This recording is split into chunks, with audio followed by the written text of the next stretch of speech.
Now, the family of Kenyan activist Boniface Mwangi, who has been missing for 3 days alongside Uganda's Agatha Twahire, is calling on Tanzania President Samia Suluhu to account for their whereabouts, dead or alive. Now, Kenyan activist Boniface Mwangi is currently airborne to Nairobi after he was picked up at the Kenya-Tanzania border in Kwale County. Mwangi, who had been detained by the Tanzanian authorities for the last 5 days, now looked visibly frail, reports saying he may have been tortured and injured. In May 2025, relations between Kenya and Tanzania once again reached a boiling point.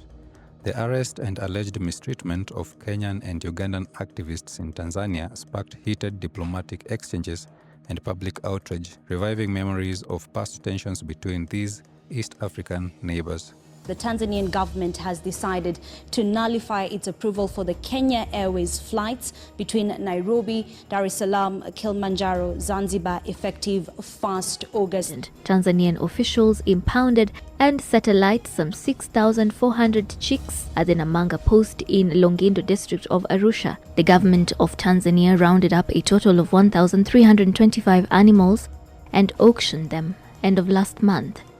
Some herders were also arrested. The family of Kenyan activist Boniface Mwangi, who has been missing for 3 days alongside Uganda's Agatha Twahire, is calling on Tanzania President Samia Suluhu to account for their whereabouts, dead or alive. Sisi hatuna shida na ndugu zetu wa Tanzania. Tunataka tushirikiane pamoja na Watanzania. Our neighbors from Tanzania, if we have wronged you in any way, forgive us. Yet this recent friction isn't isolated. Kenya and Tanzania share a complex history intertwined through colonial legacies, ideological differences, and intense economic rivalry.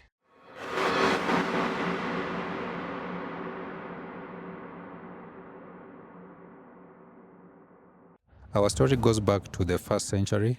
You see, long before colonial borders, the Swahili coast thrived in maritime commerce. From the 1st century AD, East African port cities like Kilwa in Tanzania and Mombasa and Malindi in Kenya flourished as nodes in the Indian Ocean trade network, linking East Africa to Persia, Arabia, India, and beyond. These city-states, bonded by Kiswahili language and Islam, engaged in friction and competition, foreshadowing later rivalries between inland polities. By the 16th century, Portuguese incursions briefly disrupted this balance before Omani Arabs reasserted control. Yet early external influences, religious, commercial, and linguistic, shaped political identities along the coast, sowing seeds of regional challenges that would every once in a while show in the modern Kenya-Tanzania relationship. In the late 19th century, Germany established its protectorate over Tanganyika, which is now part of modern-day Tanzania.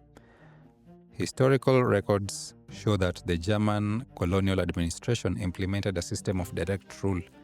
This approach was characterized by a centralized and authoritarian administrative structure. The primary goal of the German colonial power was the economic exploitation of the region's resources. This was largely achieved through the establishment of large-scale plantations for cash crops, such as coffee, cotton, and sisal.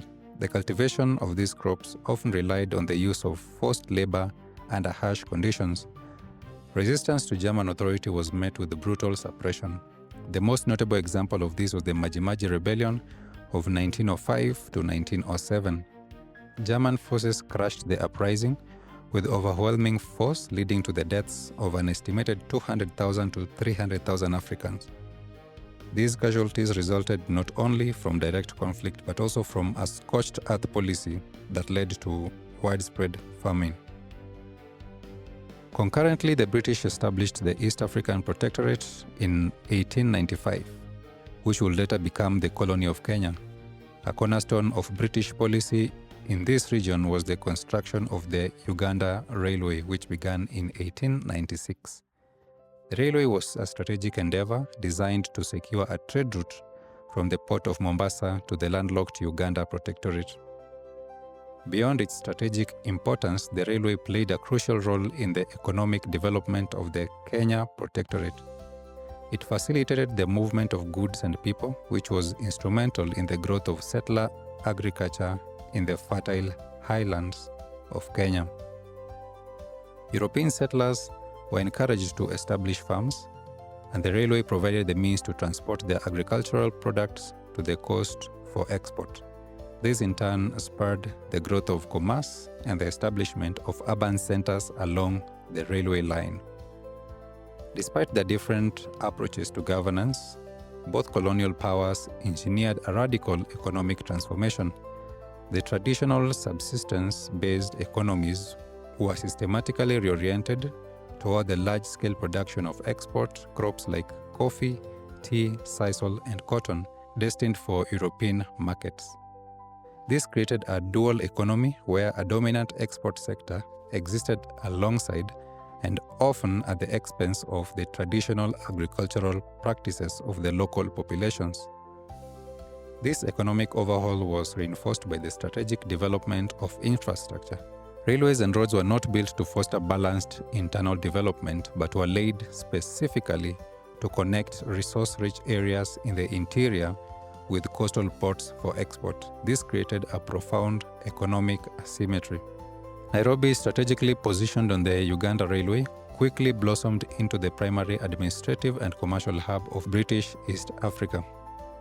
In contrast, Dar es Salaam served as the capital and the main port of German Tanganyika, while historic Zanzibar, once a dominant trading empire under Omani influence, saw its regional importance shift as mainland ports became the focal points of the new extractive economies. In essence, the colonial projects in East Africa, whether German or British, were designed to create extractive states. Through direct rule, strategic infrastructure, and the forced reorientation of local economies, they established a new order that prioritized the needs of the empire, laying the groundwork for the economic and political structures of modern-day Kenya and Tanzania.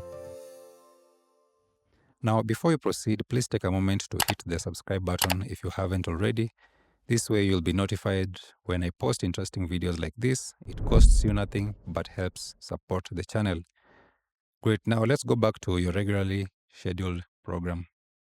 As the 1960s dawned, bringing with them the promise of independence, the relationship between the soon-to-be nations of Kenya and Tanzania was already shaped by deep-seated inequality.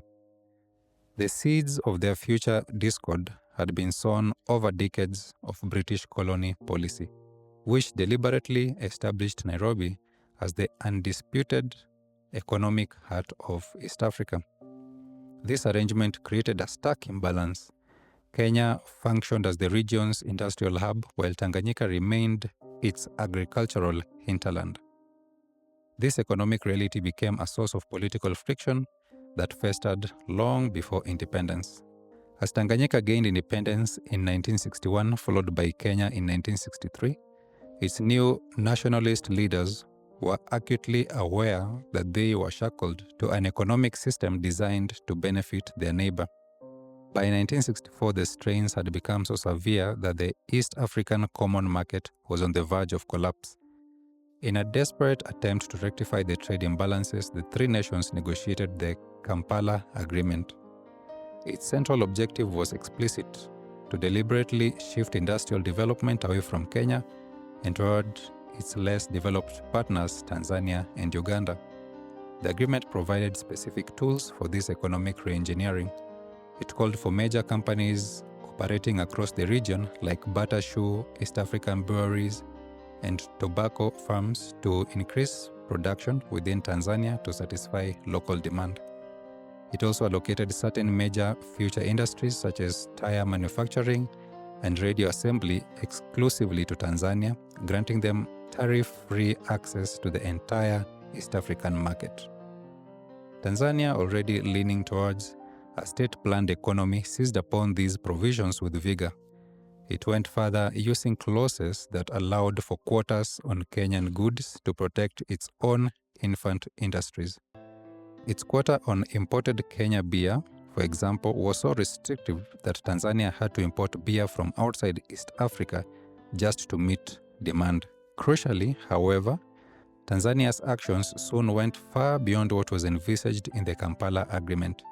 Feeling empowered by its recent union with Zanzibar and growing disillusioned with the prospect of a true East African federation, the government used trade restrictions as a powerful bargaining chip.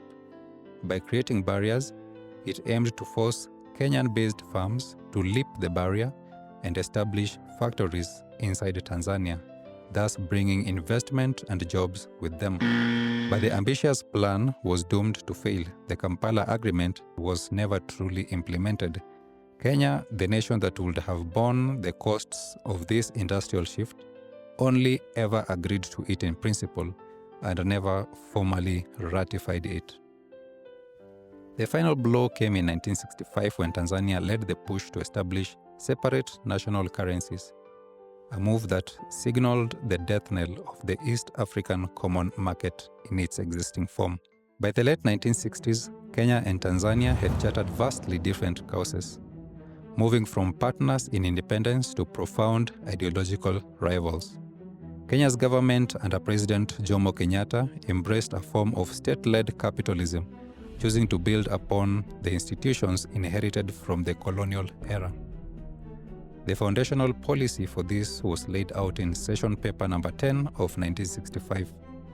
While titled African Socialism, the document established a pragmatic path unique to Kenya, stating the government's official position: we reject both Western capitalism and Eastern communism and choose for ourselves a policy of positive non-alignment. The paper went further, specifically distinguishing its philosophy from European socialist theories, arguing that the historical setting that inspired Marx has no counterpart in independent Kenya. Instead of state ownership, the KANU manifesto quoted in the paper made the government's pro-investment stance clear. We shall welcome both governmental and private investment in Kenya. The document also methodically argued against the core socialist policy of indiscriminate nationalization, explaining that if the nation's limited domestic capital is used to buy existing land, livestock, buildings, machinery, and equipment, the nation has no more productive assets than before. Only their ownership has changed. Meanwhile, Tanzania's President Julius Nyerere looked at Kenya's model and saw a path to exploitation. His landmark, the Arusha Declaration of 1967, pioneered Ujamaa socialism as a radical alternative. The declaration was unequivocal in its definition of the new path, stating that a socialist state does not have two classes of people, a lower class consisting of people who work for their living and an upper class consisting of those who live on another people's labor. To prevent this, the declaration asserted that in order to ensure economic justice, the state must have effective control over principal means of production. This meant nationalizing all major industries. Furthermore, the declaration radically redefined the basis of development itself, rejecting the previous focus of finance by declaring we have made a mistake to choose money, something that we do not have, to be our major instrument of development. Instead, it championed self-reliance based on people and agriculture. These divergent ideologies soon fueled a bitter and very public war of words, often amplified by the state-controlled media in both nations. Tanzanian leaders sharply criticized Kenya's approach as a ruthless man-eat-man society, where the strong devoured the weak. Kenyan officials retorted with equal sharpness, dismissing Tanzania's socialist experiment as a man-eat-nothing society, where idealism had led to economic ruin and scarcity for all. This deep ideological rift, rooted in two fundamentally competing visions for the future of an independent Africa, made regional unity nearly impossible.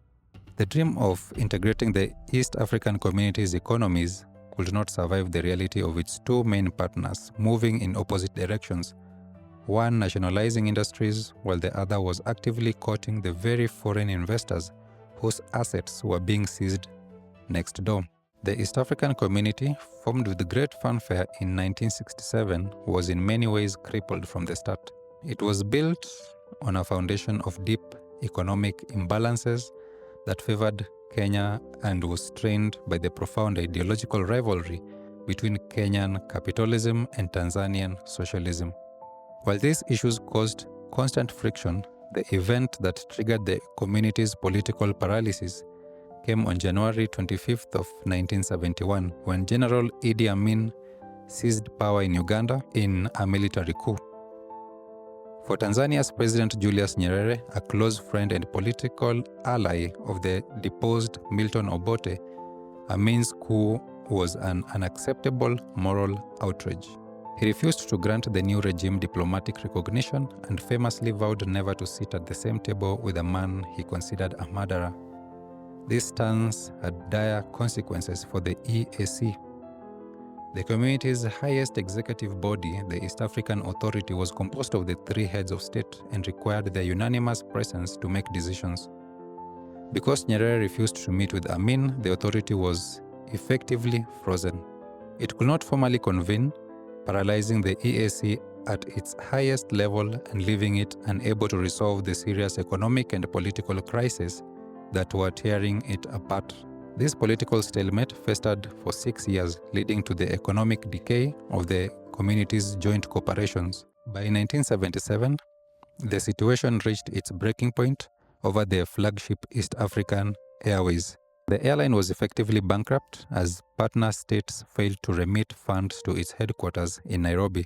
In 1977, Kenya took decisive unilateral action. It grounded all EAA flights, liquidated the company, and immediately launched its own national carrier, Kenya Airways, taking over the key assets and infrastructure of the defunct joint airline.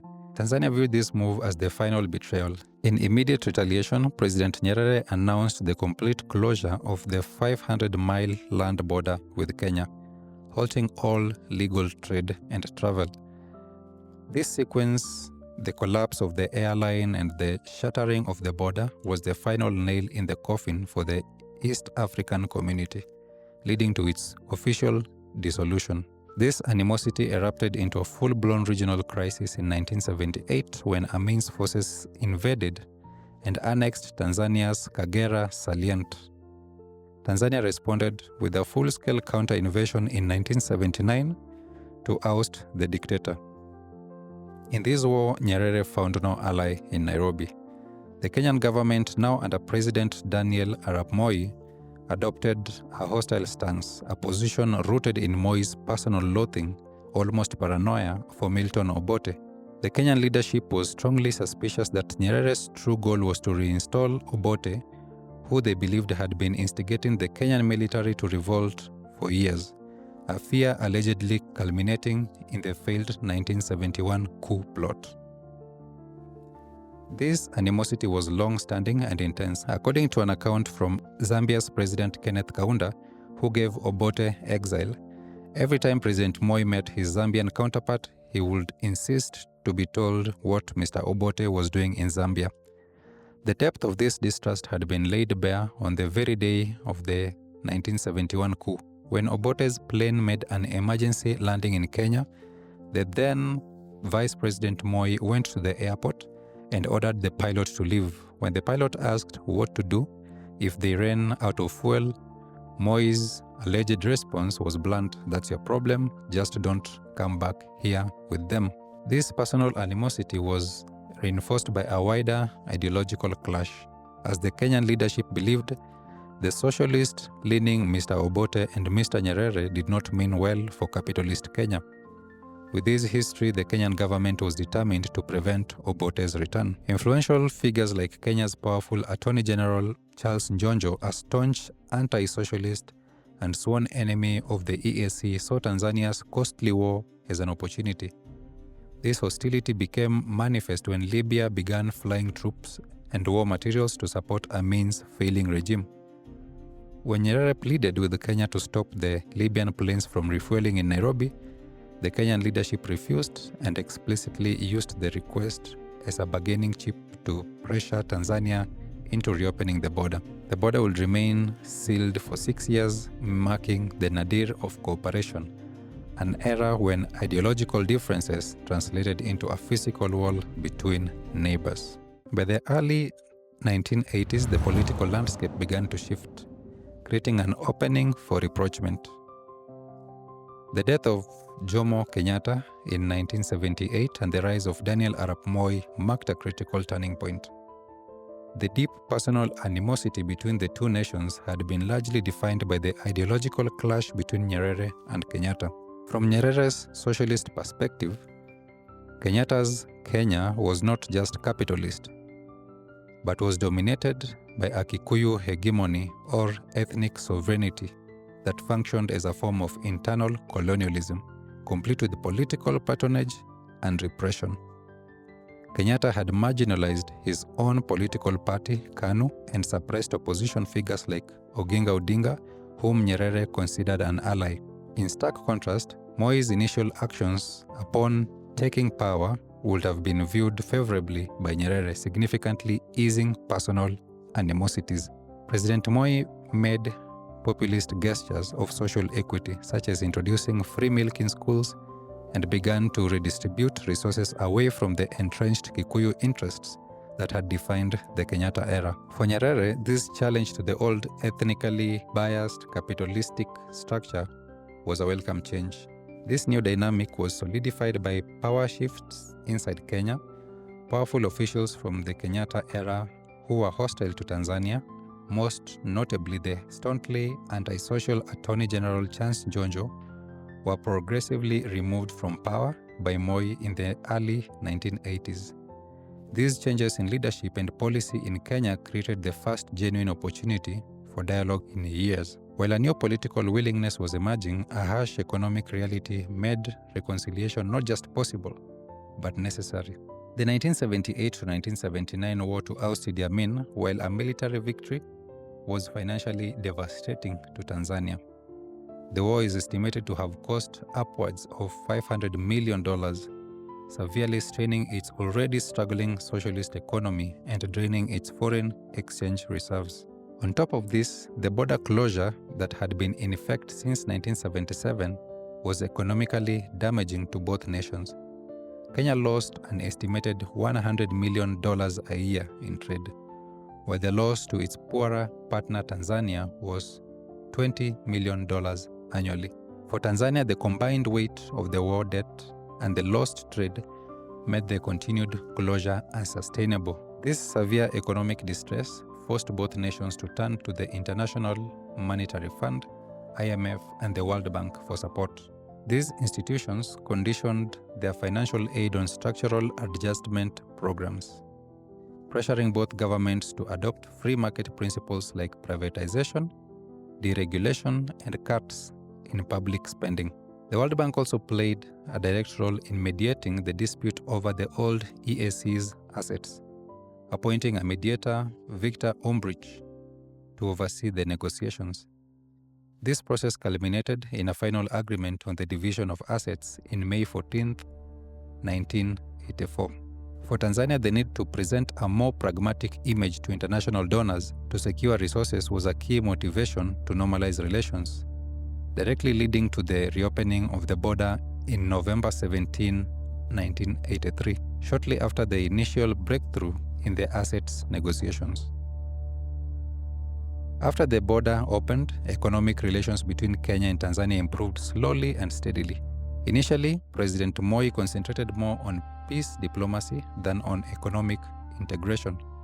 However, this changed as Kenya itself came under increasing pressure. When the Bretton Woods institutions, the IMF and World Bank, starved President Moi of resources and donor funding, he turned his focus back to regional integration as a solution. His goal was to create a common market that would mitigate the frustrations of the World Bank and IMF's economic sanctions and provide Kenya renewed access to regional markets. To achieve this, he personally initiated talks with Tanzania's President Ali Hassan Mwinyi and Uganda's President Milton Obote, who had returned to power. This push for integration coincided with the end of the Cold War and the rise of the Washington Consensus that favored free market policies.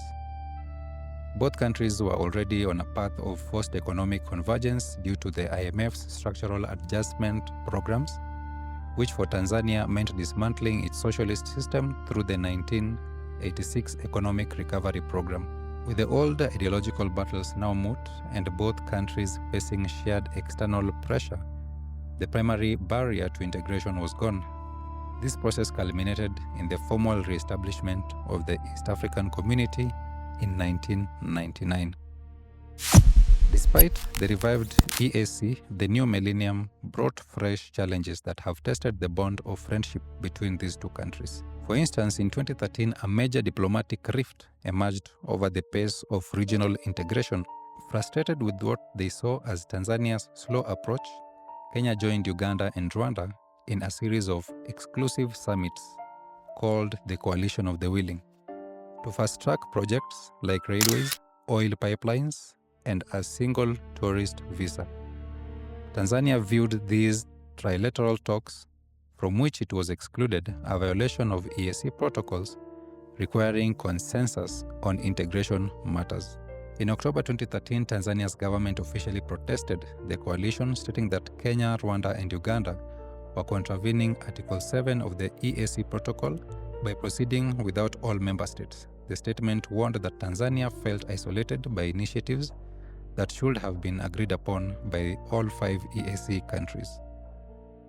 The controversy slowed EAC integration efforts and created mistrust. Na hivyo wameamua kutufanyia vitimbi tutoke, au sijui wanachuki na mimi. Napenda kuhakikishia waheshimiwa wabunge kuwa hatuna mpango wa kutoka katika jumuiya. By 2015, the Coalition of the Willing lost momentum as Tanzania re-engaged in regional projects, but the 2013 episode left a residue of wariness in Kenya-Tanzania relations. Also, a long-simmering dispute over tour operators flared up between 2014 and early 2015. Tanzania had for years restricted Kenyan tourist vans from entering its national parks and airports, honoring a 1985 bilateral accord that limited where foreign tour vehicles could go. Kenyan operators complained of losing business when denied access to Tanzanian sites like the Serengeti. In retaliation, Kenya invoked the same old agreement. In January 2015, it banned Tanzanian registered tour vans from entering Jomo Kenyatta International Airport and Kenyan game parks. Tanzanian registered tour vehicles have been banned from accessing airports, airstrips, game reserves and parks in Kenya starting tomorrow. This comes as negotiations between Kenya and Tanzania to solve the impasse over how tour vans from both operate. The frosty relations that date back to the 80s now seem to have come to the fore, with neither country looking likely to back down. This tit-for-tat ban was explicitly a response to Tanzania's refusal to allow Kenyan tour vans into Tanzanian attractions. The restriction disrupted tourism flows and soured relations. Tanzanian officials initially said they will respect Kenya's ban, even as both sides recognized the harm to a key industry. Emergency talks were held in early 2015 to resolve the tour van war. By March 2015, Kenya and Tanzania agreed to reinstate the 1985 accord with clearer rules on where tour vehicles from each country could operate. In 2016, competition over a regional infrastructure project led to diplomatic friction. Uganda was deciding whether to route a new oil export pipeline through Kenya or through Tanzania. Tensions spiked in March 2016 when Kenya's energy minister and his delegation were blocked from entering Tanzania for a meeting about the pipeline route, even as Ugandan officials were allowed in. This snub was a pointed message amid the rivalry to win the pipeline deal. Ultimately, Uganda chose the Tanzanian route to the port of Tanga, a setback for Kenya. The incident strained relations. Kenya saw it as a breach of diplomatic courtesy, while Tanzania was determined to secure the project. Kenya consented to the pipeline decision, but the episode reinforced a narrative of strategic competition. It also foreshadowed a series of minor trade and travel disagreements that year. Indeed, throughout 2016, officials and traders on both sides traded complaints over market access and permits, reflecting an increasingly nationalistic economic stance in Tanzania under President John Magufuli, who took office in late 2015. These frictions set the stage for more serious disputes in 2017. Now, 2017 saw multiple flashpoints. Early in the year, bilateral trade war erupted. Kenya in April 2017 abruptly banned Tanzanian wheat flour and cooking gas imports, citing quality and safety concerns. When Kenya refused to relent, Tanzania retaliated by blocking Kenyan milk and cigarettes from its market. The standoff violated the EAC's free trade protocols and dragged on for months, harming businesses on both sides. It was only resolved in August 2017 after direct intervention by the heads of state. President Uhuru Kenyatta and President John Magufuli met and agreed to lift all the mutual bans as announced by Tanzania's foreign minister. Both countries restored access to the affected goods, Kenya's dairy and tobacco, Tanzania's flour and gas, and formed a joint committee to address trade barriers. Later in 2017, relations soured again over drastic border enforcement by Tanzania. In October 2017, Tanzanian authorities seized and auctioned off over 1,300 Kenyan cattle that had wandered into northern Tanzania for pasture. The herds belonged to Kenyan Maasai herders who traditionally grazed across the unmarked frontier. Tanzania now treated this as trespassing. Then in November 2017, Tanzanian officials at the Namanga border post impounded and burnt alive 6,400 day-old chicks that a Kenyan trader had brought in ostensibly to prevent avian disease imports. These harsh measures outraged Kenya. Nairobi lodged a formal diplomatic protest note over what it termed hostile actions against Kenyan citizens, and even summoned Tanzania's High Commissioner to explain the unilateral livestock destruction. The business community and animal welfare groups in both countries also condemned the chick burning incident. Tanzania officials defended their action as law enforcement and disease control, noting the chicks were contraband and citing fears of bird flu, although Kenya pointed out it had no bird flu cases at the time. These incidents nearly caused a full diplomatic fallout, with Kenya accusing Dar es Salaam of extreme behavior and Tanzania media acknowledging bad blood over the border. While no formal reversal occurred, as the cattle had been sold and chicks destroyed, the tensions gradually eased into 2018 through EAC mediation and the passage of time. Notably, years later in 2022, Tanzanian President Samia Suluhu Hassan would publicly concede that burning the chicks was wrong and had nearly soiled the historically friendly relations. Also, trade friction persisted in 2018. This was exemplified by a spat over Kenyan snacks dubbed the Sweets War.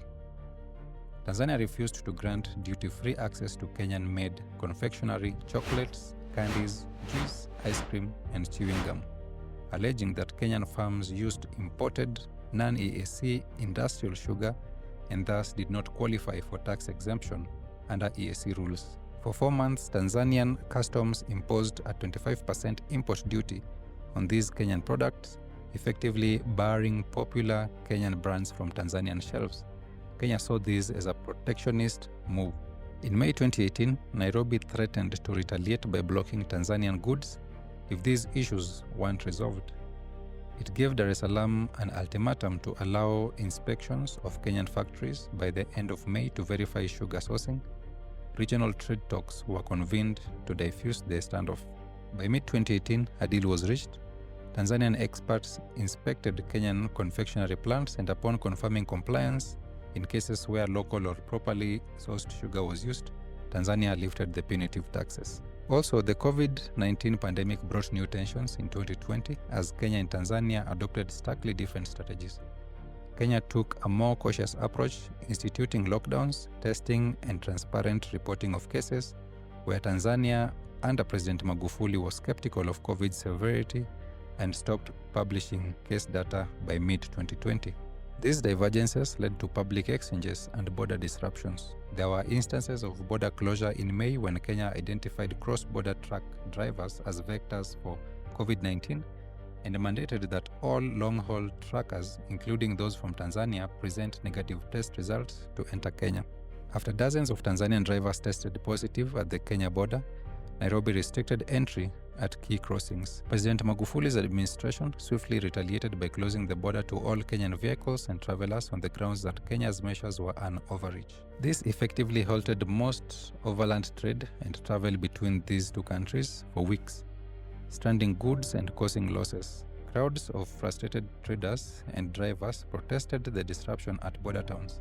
Diplomatic relations frayed as each side blamed the other for mishandling the situation.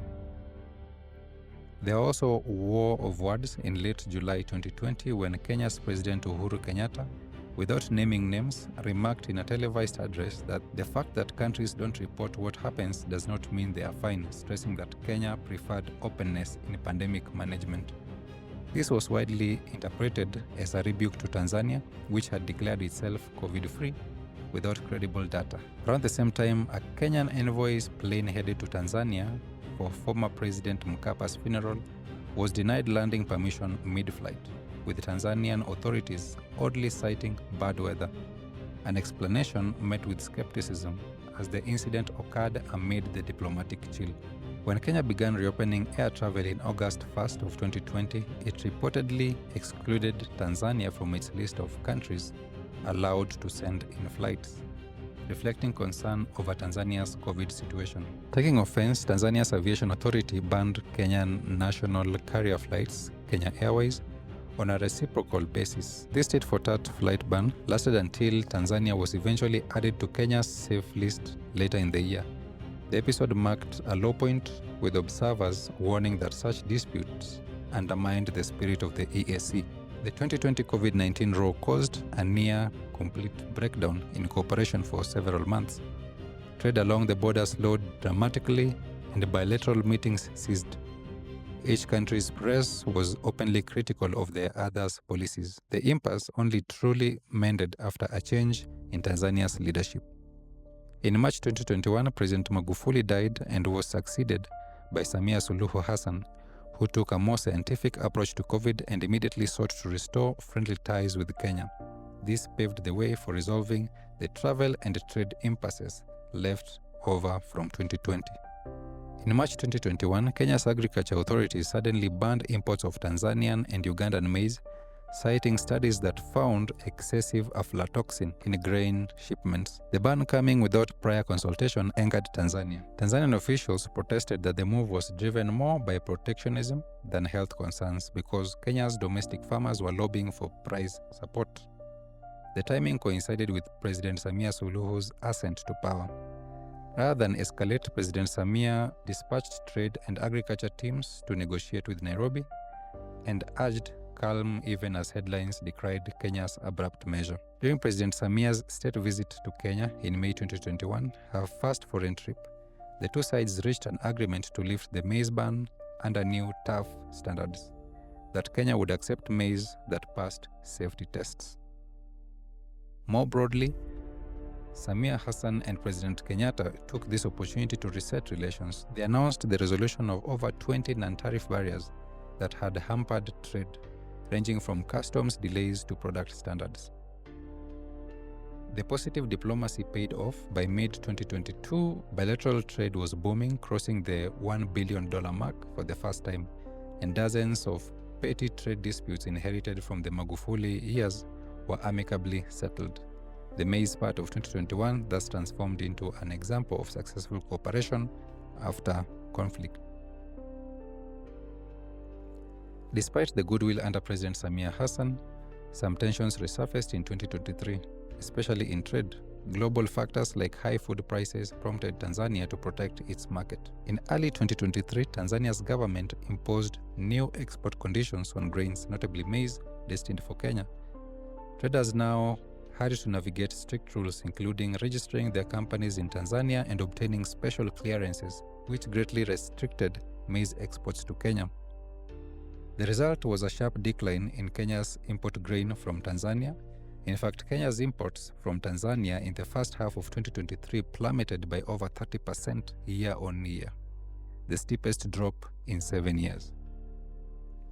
Media on both sides described this as a renewed trade war, noting that such a steep fall in trade was reminiscent of the Magufuli-era feuds. Kenyan millers and consumers felt the pinch as maize supplies tightened, forcing Kenya to seek grain from further afield, for example, Zambia or even overseas. Tanzanian officials defended the grain export rules as necessary to ensure food security and encourage local processing. However, Kenyan officials quietly raised concerns through diplomatic channels, wary of igniting a public row. In July 2023, Kenya's new president, William Ruto, visited Dar es Salaam to meet President Samia, and although the visit was cordial, trade issues were on the agenda. The two leaders agreed in principle to remove barriers and improve the flow of cereals. By late 2023, there were signs of easing restrictions. Tanzania announced it had eliminated dozens of trade barriers with Kenya over the prior 4 years. Nonetheless, the early 2023 maize saga showed that underlying protectionist instincts in both countries can still trigger friction.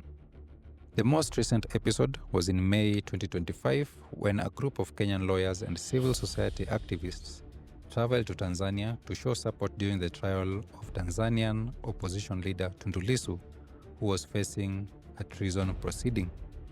Tanzanian authorities reacted by arresting and deporting the foreign activists, who included prominent Kenyans such as Martha Karua, a former justice minister, and Willy Mutunga, a former chief justice. Some activists were allegedly detained incommunicado for days and mistreated before expulsion. So they violently picked me out of that vehicle, and they also ordered me to strip naked. We were put on an upside position where my legs were up like this, my body's up, I'm stuck naked. And then they started beating my feet. So they would beat me and massage my feet. President Samia Suluhu's government accused them of attempting to interfere in the country's affairs under the guise of activism. Na kwa sababu ya uzuri na madhubuti wa taifa letu, mnaona yanayotokea leo. Kwamba nchi watu kutoka kwengine wanataka kuja kuvuruga huku ndani. Sasa hii kazi ya kulinda hilo sio yangu peke yangu, wala sio vyombo vya ulinzi na usalama peke yao, ni sote. The incident swiftly descended into a fiery war of words between the two countries' politicians. Tanzanian MPs praised President Samia Suluhu's hardline and launched into scathing public statements about Kenya during a parliamentary session.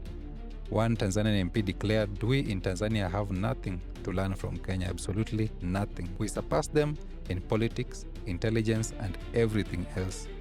Others warned against imported activism and boasted that Tanzania would not be lectured by Kenyans, recalling that Tanzania had helped Kenya during the past internal conflicts. These remarks, delivered in live television, caused outrage in Nairobi. Kenyan lawmakers condemned the insults. One Kenyan senator even proposed conducting a Kenyan Senate session in Swahili specifically so Tanzanian MPs could understand the rebuttal clearly. Kenyan social media was ablaze with indignation and a diplomatic chill ensued.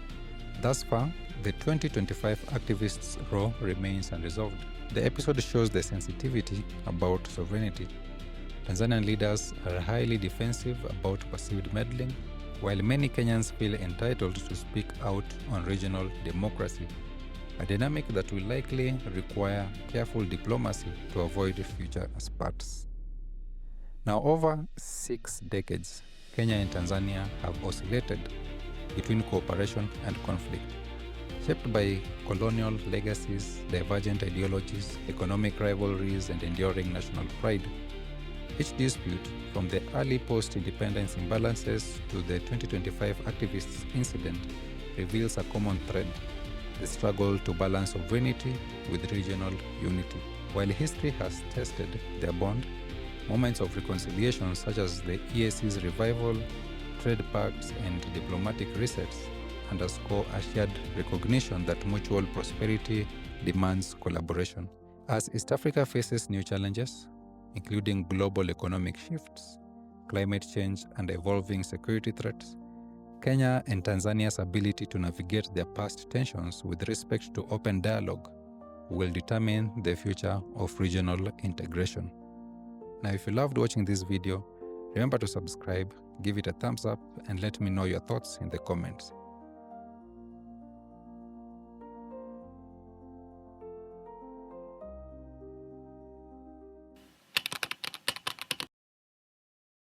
We'll talk Kenya, Kenya, Kenya.